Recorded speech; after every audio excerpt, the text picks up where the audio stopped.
Good evening, students. I hope you all are fine. Students, as you know, the notification has already come. You have seen the newspaper also for BPSC TRE 4.0. There you have vacancies for computer teacher, for PGT, TGT also. And what is bonus for you? Whatever seats still not occupied, those seats in TRE 3.0, that is going to be anyhow, yes, added with the BPSC TRE 4.0. It means that the vacancies which were for TRE 3.0 that has not full. Still some of the vacancies left over there that will be added with the TRE 4.0. अर्थात BPSC TRE 4.0 जो vacancy जो notification आई है तो उसमें अच्छी खासी seat computer teachers की है। और वही नहीं, BPSC 3.0 TRE 3.0 में जो कुछ सीट बचा, जो फुल नहीं हो पाया, वैसा सीट्स को भी इसमें ऐड किया जाएगा। तो स्वाभाविक है ये गोल्डन अपॉर्चुनिटी आपके लिए होगा, जिसमें आप अपने आप को समझ सकते हैं कि हमको किस तरह पढ़ना है ताकि मेरा BPSC 4.0 क्वालिफाई हो। तो उसके लिए गाइडेंस की जरूरत है। मैं आपको गाइड करूंगा कि किस तरह हमें चलना है, और जो पढ़ाई होगी वो रूट लेवल से ही, जिसमें कि अगर आपके पास उस टॉपिक का नॉलेज कुछ नहीं है तो आप अच्छी तरह से उस टॉपिक में महारत प्राप्त कर सकते।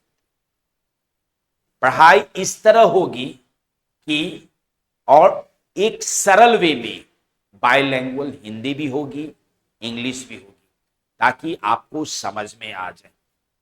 और जो डिस्कशन होगी वो हर एक पार्ट की होगी। और वही नहीं, आपका वीकली टेस्ट भी हम लोग करवाएंगे, जांचेंगे कि आपका पढ़ाई कैसे चल रही है। एक चीज याद रखिएगा, ये जो 1 महीना आपके पास बचा है, ये 1 महीना आपके लिए बहुत इंपॉर्टेंट है। BPSC कब चाहे कितने जल्दी में एग्जाम करवा दे आपको पता नहीं, तो क्यों ना हम पहले ही अपने आप को प्रिपेयर हो जाएं, ताकि वैसा समय ना आए जहां हमको सोचना पड़े। तो आपके पास 1 महीना है।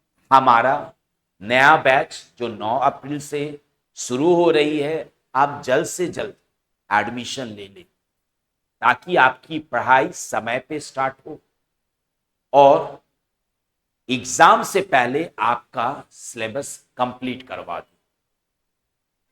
ऐसा सोच लेके हमको चलना होगा कि हमको इस TRE 4 में जो क्वेश्चन उठ सके उसको भी हम इसमें डिस्कशन करवाएंगे। TRE 1 में कैसा क्वेश्चन रहा, TRE 2 में कैसा क्वेश्चन था, TRE 3 में कैसा क्वेश्चन था, सबका समावेश इस TRE 4 में रहेगा। और TRE 4 में कौन सा नया टॉपिक उठ सकता है उसके बारे में भी मैं आपको डिस्कशन करवाऊंगा। ठीक है, आप अपने तरफ से निश्चिंत रहिए, चिंता करने की कोई बात नहीं है, बट समय रहते आप सजग हो जाए तो अच्छी बात है। ठीक है, तो आज एक मैं नया टॉपिक लेके आया हूं वो टॉपिक है डेटा स्ट्रक्चर। आपको मालूम होगा कि डेटा स्ट्रक्चर से अच्छी खासी क्वेश्चंस आपको आया है। A lot of questions came from data structure. Data structure से अच्छा खासा क्वेश्चन आया है। आप टीआरई 1 देख लीजिए, टीआरई 2 देख लीजिए, टीआरई 3 देख लीजिए। डेटा स्ट्रक्चर से भर भर कर क्वेश्चन आया है। क्यों ना हम डेटा स्ट्रक्चर को मजबूत कर ले। ऐसा बात नहीं है, डिजिटल इलेक्ट्रॉनिक से भी अच्छा खासा क्वेश्चन आया है, पर आज मैं जो टॉपिक लेके आपको आया हूं वो है डेटा स्ट्रक्चर। ठीक है, सबसे पहले आपको समझना होगा स्ट्रक्चर क्या है। स्ट्रक्चर क्या होता है कि ढांचा। ठीक है, तो हम उस कैसा ढांचा बनाएं जिसके द्वारा हम डेटा को रख सकें। ठीक है, तो पहले आपको समझना होगा व्हाट इज डेटा। पहले आपको समझना होगा व्हाट इज डेटा। डेटा क्या है? डेटा क्या है? डेटा क्या है? डेटा हमारा क्या है? The raw facts and figure. What is data? The raw facts and figure, that is known as data. Structure तो अभी हम बता चुके हैं। तो what is data structure? A group of arranging data on a computer so that it can be accessed and updated efficiently। क्या group of data हम क्या कह सकते हैं? सिंपल भाषा में हम कहें एरे। एरे नहीं है group of data, where we have the memory allocation, where we store our data. Like I am just talking about the student. There can be many students. There can be many data of the students. So here you cannot say only one data. That it can be group of data. Both we can work it. Okay. You cannot say that I am saying 5. It is group of data. I can just take this one 5 in a simple variable like int a equal to 5. This is also my data that is stored in a what? A variable. ठीक है, अब क्या क्या है देखिए। Data structure में जब हम एग्जांपल लेंगे तो आपका एरे आ जाएगा, लिंक लिस्ट आ जाएगा, स्टैक आ जाएगा, क्यूज आ जाएगा, ट्री आ जाएगा, ग्राफ। और आप प्रीवियस ईयर का क्वेश्चंस देखिएगा, स्टैक और क्यूज से बहुत ज्यादा क्वेश्चन पूछा। First in first out, last in first out, इससे रिलेटेड क्वेश्चंस बहुत पूछा गया है। ठीक है, तो आपको इस डेटा स्ट्रक्चर को मजबूत बनाना है। ठीक है, तो एग्जांपल्स आप देख लिए। अब अगला टॉपिक हम लोग चलते हैं, वो है टाइप ऑफ डेटा स्ट्रक्चर। अगर आप देखिएगा डेटा स्ट्रक्चर को, तो डेटा स्ट्रक्चर को हम लोग दो पार्ट में डिवाइड कर देते हैं। एक प्रिमिटिव डेटा स्ट्रक्चर, एक नॉन प्रिमिटिव। ठीक है, प्रिमिटिव डेटा स्ट्रक्चर और non primitive, just a simple data type, just a simple data type. If I talk about the primitive one, the primitive data structures are primitive data type, यानी data type। अगर मैंने कहा int, इसमें हम क्या करने जा रहे हैं? इंटीजर डेटा टाइप हम ले रहे हैं, यानी कि a इक्वल टू 5। यहां पे हम क्या एक सिंगल वैल्यू को नहीं होल्ड करवा रहे हैं। इंट के माध्यम से हमारा ए किस तरह बिहेव कर रहा है? मेरा ए बिहेव कर रहा है इंटीजर टाइप। यहां पे हम ना 5.0 ले सकते हैं क्योंकि मेरा ये इंटीजर है, तो ऐसा स्थिति में इसको बनाने के लिए हमको फ्लोट लेना पड़ेगा। तो वहां पे जब हमको एक सिंगल वैल्यू को होल्ड करवाना है, तो वैसा डेटा स्ट्रक्चर कहलाएगा मेरा primitive data structure. The primitive data structures are primitive data types. What are the examples? You can see int, char data type, float data type, double data type, pointer. These all can hold only single value. But where we talk about in a group, yes, where complexity is there, that will be non-primitive data type. This is also called abstract data structure. Abstract, what is abstract? Which hide the complexity, जिसमें complexity hidden है, एक simple way में हमको data arrange करवाना है, तो वैसा data type मेरा कहलाएगा non primitive data type. Okay, this is also called abstract data structure. Here, what is abstraction? You can see abstraction means to hide the complexity and make your work easy. यानी कि जो उसमें जटिलता है उस जटिलता को दूर करेगा और आसानी वे में आप इसमें वर्क करवा सके. ठीक है, अब यहां पे देखिए, इसको हम लोग डिवाइड किए हैं दो पार्ट में, लीनियर और नॉन लीनियर. लीनियर और नॉन, जहां पे हम लोग पढ़ेंगे ट्री, ग्राफ, स्टैक, क्यूज. ठीक है, तो पहला टॉपिक है हमारा लीनियर डेटा टाइप. यहां लीनियर और नॉन लीनियर में आप समझ जाइए. लीनियर कहता है कि सीक्वेंस, और नॉन लीनियर कहता है नॉट इन अ सीक्वेंस. ठीक है, अब लीनियर डेटा स्ट्रक्चर क्या है? The arrangement of data in a sequence manner, यानी कि एक सीक्वेंस मैनर.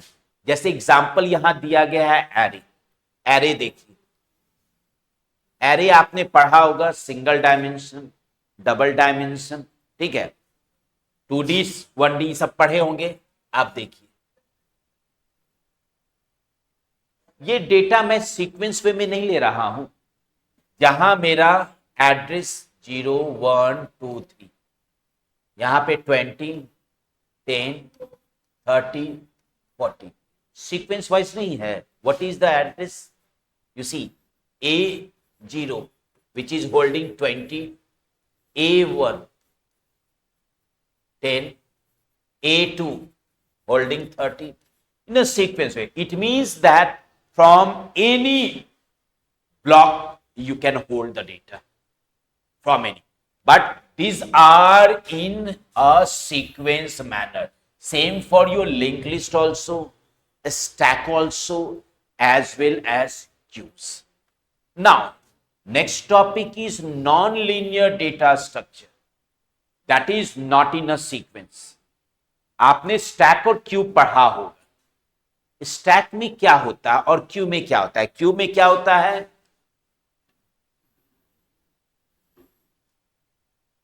फर्स्ट इन, जो पहले आया that will be first out. First in, यहां दो छोर होता है, एक तरफ से एंट्री, एक तरफ से एग्जिट होता है. पर जब हम इसको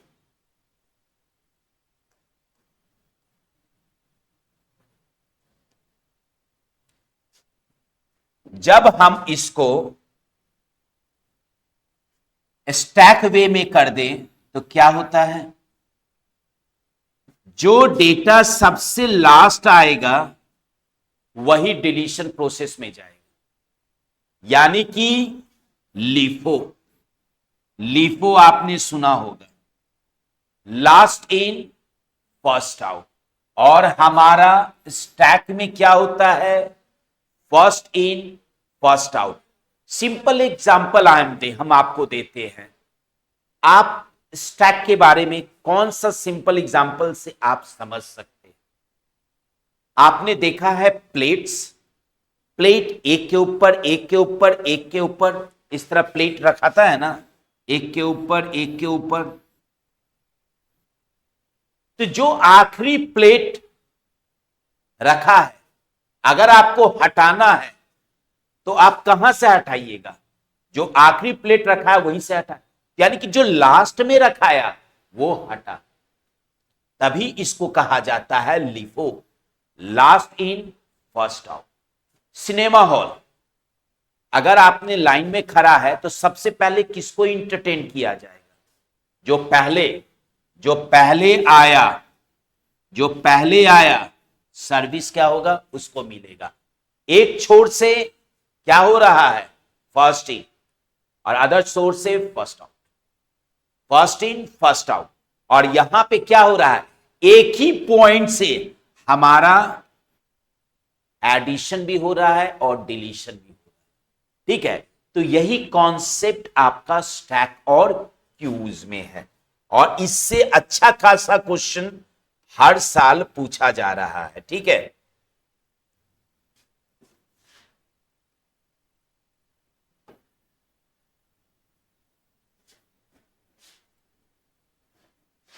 अब चलिए, नेक्स्ट पार्ट है हमारा non linear data structure.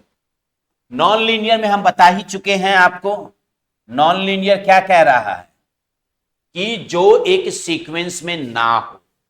Non linear data structure does not form a sequence, that is each item or element is connected with two or more other items in non-linear way।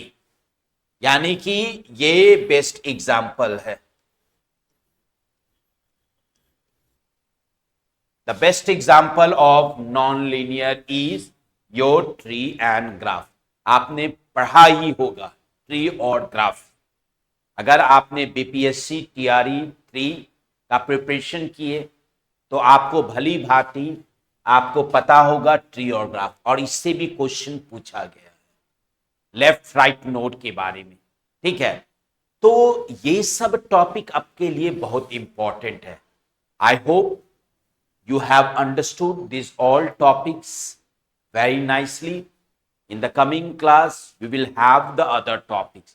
Thank you my dear.